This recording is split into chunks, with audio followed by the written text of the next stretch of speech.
एक दिन हजरत मोहम्मद सल्लल्लाहु अलैहि वसल्लम जंगल के पास से गुजर रहे थे। तभी उन्होंने देखा कि एक यहूदी ने एक हिरण को बांध रखा है। जैसे ही उस हिरण की नजर नबी पाक सल्लल्लाहु अलैहि वसल्लम पर पड़ी, वह रोते हुए बोल पड़ा, या रसूल अल्लाह, या हबीब अल्लाह, आज सुबह मैं अपने बच्चों को छोड़कर खाने की तलाश में निकला था। उसी दौरान यह यहूदी आया और मुझे पकड़कर बांध दिया। सुबह से अब तक मैं यूं ही कायद हूं। या रसूल अल्लाह सल्लल्लाहु अलैहि वसल्लम, मेरे छोटे छोटे बच्चे हैं। सुबह से मैंने उन्हें दूध नहीं पिलाया। वह मुझे ना पाकर परेशान हो गए होंगे। शायद उनका गला दूध ना मिलने की वजह से सूख गया होगा। या रसूल अल्लाह सल्लल्लाहु अलैहि वसल्लम, मेरी आपसे इल्तिजा है कि आप मेरी मदद करें। मुझे मेरे बच्चों से मिलने और उन्हें दूध पिलाने की इजाजत दिला दें। हिरण्य की दर्द भरी गुजारिश सुनकर हजरत मोहम्मद सल्लल्लाहु अलैहि वसल्लम की आंखों से आंसू छलक पड़े। आपने उस यहूदी से फरमाया, ऐ यहूदी, तुमने इस मासूम हिरण्य को क्यों बांध रखा है? यहूदी ने जवाब दिया, मैंने इसका शिकार किया है। जंगल के जानवरों का शिकार करना जायज है, इसलिए इसे बांधा है। नबी अकरम सल्लल्लाहु अलैहि वसल्लम ने फरमाया, क्या तुम नहीं देख रहे कि यह एक मां है? इसके थन दूध से भरे हुए हैं। यह अपने बच्चों को दूध ना पिला पाने की वजह से परेशान है। इसे छोड़ दो ताकि यह अपने बच्चों को देख सके और उन्हें दूध पिला सके। यहूदी ने कहा, मैंने इसे बड़ी मेहनत से पकड़ा है, अब तुम्हारी बात मानकर इसे क्यों छोड़ दूं? हजरत मोहम्मद सल्लल्लाहु अलैहि वसल्लम ने नरमी से समझाते हुए फरमाया, इस मां हिरण को एक बार अपने बच्चों के पास जाने दो। वह उन्हें दूध पिलाकर और मिलकर वापस तुम्हारे पास लौट आएगी। यहूदी ने तंज से कहा, बांधा हुआ जानवर आज तक वापस आया है? क्या ऐसी कोई मिसाल है? अगर मैं इसे छोड़ दूं तो यह कभी नहीं लौटेगा। जब नबी पाक सल्लल्लाहु अलैहि वसल्लम ने देखा कि यहूदी किसी भी तरह से हिरण को छोड़ने के लिए तैयार नहीं है, तो आपने फरमाया, ऐ यहूदी, इस हिरण को आजाद कर दो। इसके बदले तुम मुझे बांध लो। अगर यह वापस ना लौटे तो तुम मुझे उम्र भर कैद में रख सकते हो। यहूदी ने कहा, ठीक है, एक शर्त पर मैं इसे छोड़ रहा हूं। अगर यह वापस ना आए तो मैं तुम्हें उम्र भर के लिए कैद कर लूंगा। आखिरकार यहूदी ने हिरण को छोड़ दिया और हजरत मोहम्मद सल्लल्लाहु अलैहि वसल्लम को बांध दिया। आजाद होते ही हिरण तेजी से जंगल की तरफ भाग गया। यहूदी दिल ही दिल में हंसते हुए सोचने लगा, हिरण अब कभी लौट कर नहीं आएगा। इस आदमी को मैं हमेशा के लिए कैद में रखूंगा। इससे बड़ा बेवकूफ मैंने पूरी दुनिया में नहीं देखा। एक जंगल के जानवर के लिए इसने अपनी जिंदगी दांव पर लगा दी। हिरण तेजी से अपने बच्चों के पास पहुंचा। बच्चों ने उसे देखकर हैरानी से पूछा, अम्मा, आप सुबह से कहां थीं? हम आपका इंतजार करते करते थक गए। बिना दूध के हमारा गला सूख गया है। क्या हो गया है कि आप हमें छोड़कर चली गई थीं? मां हिरण ने बच्चों को समझाते हुए कहा, मेरे प्यारे बच्चों, आज सुबह जब मैं तुम्हारे लिए खाने की तलाश में निकली थी तो एक यहूदी ने मुझे पकड़ लिया। वह मुझे बांध कर ले गया। फिर अल्लाह के प्यारे नबी सल्लल्लाहु अलैहि वसल्लम उस रास्ते से गुजरे। मैंने उनसे तुम्हारी हालत के बारे में कहा और उनसे मदद की गुहार लगाई। हिरण ने आगे कहा, नबी करीम सल्लल्लाहु अलैहि वसल्लम ने मेरी मदद करने के लिए खुद को उस यहूदी के पास गिरवी रख दिया ताकि मैं तुमसे आखिरी बार मिल सकूं। अब मुझे वापस लौटकर जाना होगा क्योंकि मैंने वादा किया है कि मैं जरूर लौटूंगी। मां हिरण ने अपने बच्चों से कहा, मेरे प्यारे बच्चों, वह नरदिल यहूदी अल्लाह के प्यारे नबी सल्लल्लाहु अलैहि वसल्लम को बांध कर रखे हुए है। इसलिए तुम जल्दी से मेरा दूध पी लो। मुझे वापस जाना होगा। मैं अपने नबी को तकलीफा में नहीं छोड़ सकती। जब हिरण के बच्चों ने यह सुना कि उनकी मां नबी करीम सल्लल्लाहु अलैहि वसल्लम को यहूदी के पास गिरवी रखकर सिर्फ उनसे मिलने और दूध पिलाने आई है, तो वो रोते हुए बोले, अम्मा, आप कैसे सोच सकती हैं कि हम उस नबी के रहते हुए आपका दूध पिएंगे जिन्हें यहूदी ने कैद कर रखा है? नहीं, हम आपका दूध नहीं पी सकते। आप चलिए, हम भी आपके साथ चलेंगे। हम अल्लाह के नबी की तकलीफ सहन नहीं कर सकते। उसके बाद मां हिरण अपने बच्चों के साथ नबी करीम सल्लल्लाहु अलैहि वसल्लम के पास लौटने के लिए चल पड़ी। दूसरी तरफ जब हिरण के लौटने में थोड़ी देर हुई तो वह यहूदी तंज करते हुए नबी करीम सल्लल्लाहु अलैहि वसल्लम से कहने लगा, तुमसे ज्यादा बेवकूफ इंसान मैंने इस दुनिया में कभी नहीं देखा। एक जंगल के हिरण के लिए तुमने खुद को मेरे पास गिरवी रख दिया। क्या तुम वाकई सोचते हो कि वह हरण वापस आएगा? कयामत तक वह हरण लौट कर नहीं आएगा और कयामत तक तुम मेरी कैद में रहोगे। यह सुनकर नबी करीम सल्लल्लाहु अलैहि वसल्लम ने बड़ी नरमी से कहा, ऐ यहूदी, थोड़ा सब्र करो, वह हरण जरूर लौट कर आएगा। अल्लाह की मर्जी से वह तुम्हारे पास वापस आ जाएगा। यहूदी हंसते हुए बोला, ऐ मोहम्मद, अपनी इन अलौकिक कल्पनाओं को छोड़ दो। मैं पूरे यकीन के साथ कह सकता हूं कि वह हरण कयामत तक वापस नहीं लौटेगी। इस तरह कुछ समय और बीत गया। यहूदी मन ही मन सोचने लगा, मोहम्मद को बंधक बनाकर मैं इसके साथियों से बहुत सारा धन वसूल करूंगा। क्या कभी कोई हरण इंसान की ममता के कारण लौट कर आया है? थोड़ी देर और बीतने के बाद यहूदी ने देखा कि न सिर्फ हरण लौट कर आ रही है, बल्कि उसके साथ उसके बच्चे भी हैं। यह देखकर वह हैरान रह गया। फिर नबी करीम सल्लल्लाहु अलैहि वसल्लम ने हरण से पूछा, ऐ हरण, तूने अपने बच्चों को साथ क्यों लाया? वादा तो यह था कि तू अकेले लौटेगी। मां हरण ने जवाब दिया, या रसूल अल्लाह, जब मैं अपने बच्चों के पास पहुंची और उन्हें बताया कि अल्लाह के प्यारे नबी सल्लल्लाहु अलैहि वसल्लम ने खुद को एक यहूदी के पास गिरवी रख दिया ताकि मैं तुमसे आखिरी बार मिल सकूं और तुम्हें दूध पिला सकूं, तो मेरे बच्चों ने रोते हुए कहा, अम्मा, आप कैसे सोच सकती हैं कि हम अल्लाह के नबी को बंधन में छोड़कर आपका दूध पिएंगे? नहीं, हम ऐसा कभी नहीं कर सकते। उसके बाद मेरे बच्चे भी मेरे साथ चल पड़े। मां हरण ने आगे कहा, अगर मेरी वजह से आपको किसी तरह की तकलीफ हुई हो तो मुझे माफ कर दीजिए। मैंने जाने अनजाने आपको परेशानी दी। फिर नबी करीम सल्लल्लाहु अलैहि वसल्लम ने यहूदी की तरफ देखा और फरमाया, ऐ यहूदी, देखो, तुम्हारा हरण लौट आया है। वह अकेला नहीं आया, बल्कि अपने बच्चों को भी साथ लेकर आया है। अब तुम इनका जो चाहो इस्तेमाल कर सकते हो। और एक बात याद रखो, मैं केवल इंसानों का नबी नहीं हूं, मैं जंगल के जानवरों, परिंदों और पूरी कायनात का नबी हूं। यह बात कहकर जब नबी करीम सल्लल्लाहु अलैहि वसल्लम जाने लगे तो वह यहूदी पीछे से पुकारते हुए बोला, या रसूल अल्लाह, या हबीब अल्लाह, वह हरण जो आपकी ममता में वापस लौट आया, मैं समझ गया कि आप अल्लाह के सच्चे नबी हैं। या रसूल अल्लाह, मुझे अपने हाथों से कलमा पढ़ाकर मुसलमान बना दीजिए। मुझे अब उस हरण की कोई जरूरत नहीं है। मैं उसे आपको सौंपता हूं और आपकी सेवा में अपनी जिंदगी गुजारना चाहता हूं। इसके बाद वह यहूदी नबी करीम सल्लल्लाहु अलैहि वसल्लम के हाथों पर कलमा पढ़कर मुसलमान हो गया। सुभान अल्लाह। एक और वाकया। एक दिन नबी करीम सल्लल्लाहु अलैहि वसल्लम अपने सहाबा के साथ एक मजलिस में तशरीफ फरमा थे। उसी वक्त एक गरीब बदू देहाती वहां आया। उसके हाथ में एक गोह गिरगिट घोसाप था जिसे उसने पकड़ा हुआ था। उसने सहाबा की तरफ इशारा करते हुए पूछा, यह शख्स कौन है? सहाबा ने जवाब दिया, यह अल्लाह के रसूल हैं, यह तमाम जहान के लिए नबी हैं। बदू ने कहा, मैं लात और उज्जा की कसम खाकर कहता हूं कि मैं इन्हें नबी नहीं मानता, लेकिन अगर मेरे हाथ में जो गोह है, अगर यह गिरगिट आपकी नबूवत की गवाही दे दे तो मैं आपको नबी मान लूंगा। उस बदुईन ने नबी करीम सल्लल्लाहु अलैहि वसल्लम की तरफ देखते हुए कहा, ऐ मोहम्मद, जब तक यह गिरगिट घोसाप आपकी नबूवत को नहीं मानेगा, मैं भी आपको नबी नहीं मानूंगा। नबी करीम सल्लल्लाहु अलैहि वसल्लम ने मुस्कुराकर उस बदुईन से फरमाया, ऐ बदुईन, सच्ची बात बताओ, अगर यह गिरगिट तुम्हारी बात मानकर मेरी नबूवत की गवाही दे दे तो क्या तुम यकीनन मुझ पर ईमान लाओगे?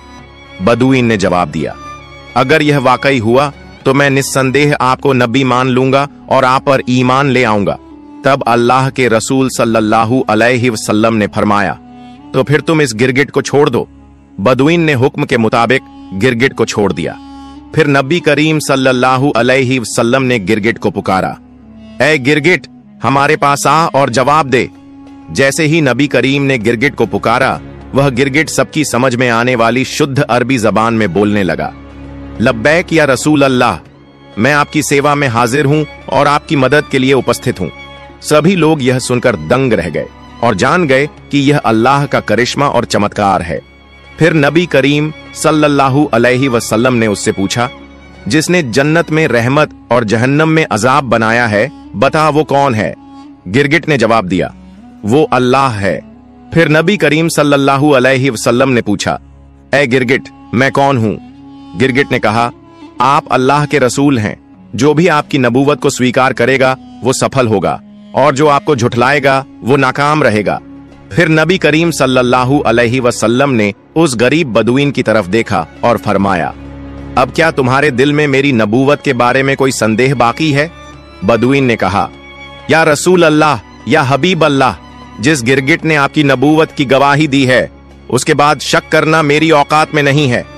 ऐ अल्लाह के रसूल, मुझे मुसलमान बना दीजिए और मुझे आपकी सेवा का मौका दीजिए।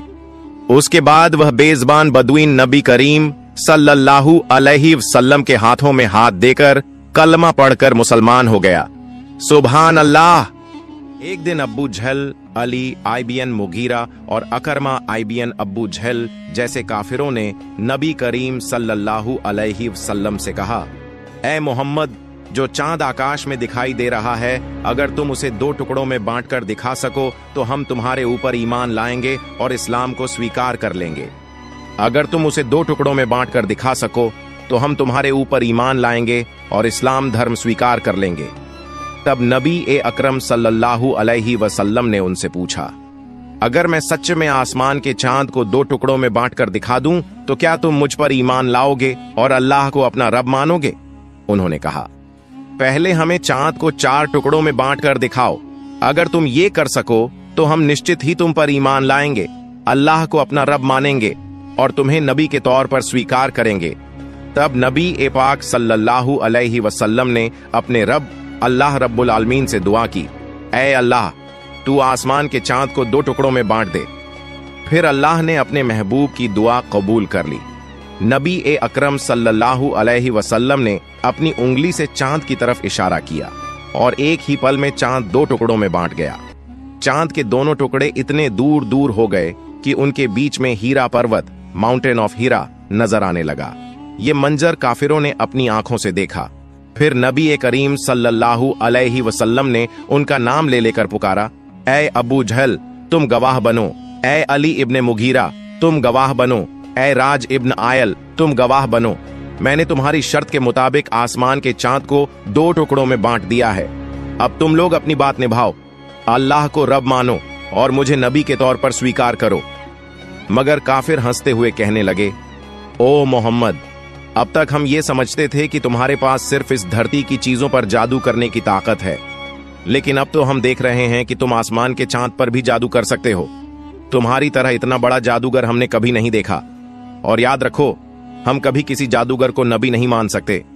हकीकत ये थी कि अल्लाह रब्बुल आलमीन ने उनके नसीब में ईमान का तोहफा लिखा ही नहीं था, इसलिए वो इतने बड़े चमत्कार को देखकर भी इस्लाम को स्वीकार न कर सके।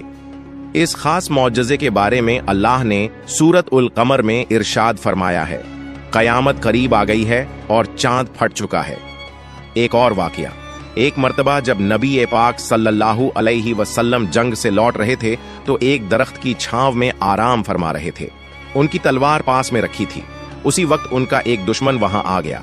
उसने तलवार उठा ली, म्यान कवर हटाया और सीधा नबी पर तान दी। फिर वो शख्स कहने लगा, ऐ मोहम्मद, अब बताओ तुम्हें मेरे हाथ से कौन बचाएगा? नबी अकरम सल्लल्लाहु अलैहि वसल्लम ने बड़े इत्मीनान और हिम्मत से जवाब दिया, मुझे अल्लाह बचाएगा। जैसे ही उसने ये सुना, उसका जिस्म कांपने लगा, हाथ पांव थरथराने लगे और डर के मारे तलवार उसके हाथ से गिर गई। फिर नबी पाक सल्लल्लाहु अलैहि वसल्लम ने तलवार उठाई और फरमाया, अब बताओ तुम्हें मेरे हाथ से कौन बचाएगा? अब वो शख्स कांपते हुए कहने लगा, अगर कोई इज्जतदार शख्स मेरी जान बख्श सकता है तो वही बचा सकता है। इस पर नबी ने फरमाया, जा, मैं तुम्हें माफ करता हूं और तुझे कोई नुकसान नहीं पहुंचाऊंगा। रसूलुल्लाह सल्लल्लाहु अलैहि वसल्लम की इस रहमत और अजीम इंसानियत को देखकर वो शख्स हैरान रह गया। वो अपने कबीले के पास लौट गया और कहने लगा, मैं ऐसे इंसान से मिला हूं जिसकी शफकत और बड़प्पन की कोई मिसाल नहीं है। ऐ मेरी कौम, आज से मैं तुमसे अलग हो रहा हूं। अब मैं उस शख्स के लिए अपनी जान भी कुर्बान कर सकता हूं।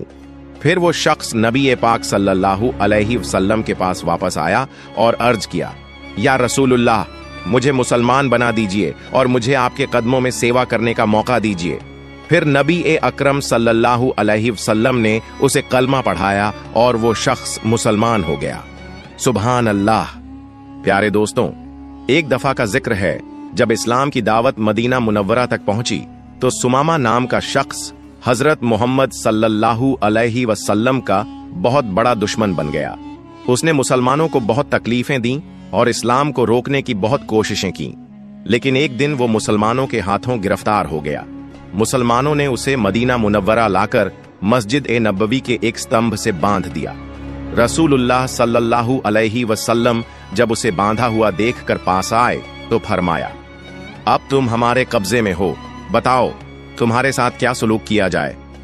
सुमामा ने जवाब दिया, अगर आप मुझे कत्ल कर दें तो मैं वाकई इस सजा का हकदार हूं, अगर एहसान करके छोड़ दें तो मैं उस एहसान का शुक्र अदा करूंगा, और अगर आप फिदया माल लेना चाहें तो वो भी मैं देने को तैयार हूं। रसूलुल्लाह सल्लल्लाहु अलैहि वसल्लम ये सुनकर चले गए। दूसरे दिन फिर वही सवाल और वही जवाब। तीसरे दिन भी जब यही बातचीत हुई तो आपने सुमामा को माफ करके आजाद कर दिया। इस हुस्न ए अखलाक का सुमामा पर गहरा असर हुआ। वो मदीना के एक बाग में गया, नहाया और फिर वापस मस्जिद में आया। उस वक्त रसूलुल्लाह सल्लल्लाहु अलैहि वसल्लम मस्जिद में तशरीफ फरमा थे। सुमामा ने आकर कहा, ऐ मोहम्मद सल्लल्लाहु अलैहि वसल्लम, अब आपकी जात, आपका दीन और आपका शहर मुझे इस पूरी दुनिया में सबसे ज्यादा अजीज है। फिर उसने कलमा ए शहादत पढ़ा और इस्लाम कबूल कर लिया। उसने कहा, या रसूलुल्लाह, मैं उम्रा अदा करने जा रहा था, लेकिन आपके सहाबियों ने मुझे रास्ते में गिरफ्तार कर लिया। रसूलुल्लाह सल्लल्लाहु अलैहि वसल्लम ने उन्हें उम्रा पूरा करने की इजाजत दी। जब सुमामा मक्का पहुंचे तो कुफ्फार मक्का कहने लगे, सुमामा बेदीन हो गया। सुमामा ने कहा, नहीं, मैं बेदीन नहीं हुआ, बल्कि मैंने इस्लाम कबूल कर लिया है। अब याद रखो, जब तक रसूलुल्लाह सल्लल्लाहु अलैहि वसल्लम इजाजत नहीं देंगे, यमामा से मक्का को अनाज का एक दाना भी नहीं मिलेगा। सुमामा यमामा के रहने वाले थे और मक्का वालों का गुजारा उसी अनाज पर था। जब उन्होंने यमामा से अनाज रुकवा दिया तो मक्का वालों को बहुत मुश्किलें होने लगीं। अहले मक्का ने रसूलुल्लाह सल्लल्लाहु अलैहि वसल्लम से इस बात की शिकायत की। तब आपने हजरत सुमामा को हुक्म दिया कि अब दोबारा अनाज भेजना शुरू कर दो, और फिर उन्होंने ऐसा ही किया। एक और वाकया सुनिए। एक सहाबी ने रसूलुल्लाह सल्लल्लाहु अलैहि वसल्लम की खिदमत में हाजिर होकर अर्ज किया, या रसूलुल्लाह, जब आप हमारे सामने होते हैं तो दिलों में आपकी मोहब्बत लहरें मारती है। हम आपकी जियारत करके अपनी आंखों को ठंडक पहुंचाते हैं, लेकिन जन्नत में तो आप ऊंचे दर्जे में होंगे और हम निचले दर्जे में। अगर वहां आपकी जियारत न हो सकी तो हमें जन्नत का क्या लुत्फ मिलेगा। इसी वक्त जिब्रील अलैहिस्सलाम हाजिर हुए और खुशखबरी दी। रसूलुल्लाह सल्लल्लाहु अलैहि वसल्लम ने उस सहाबी को बुलाया और फरमाया, आदमी उसी के साथ होगा जिससे वो मोहब्बत करता है।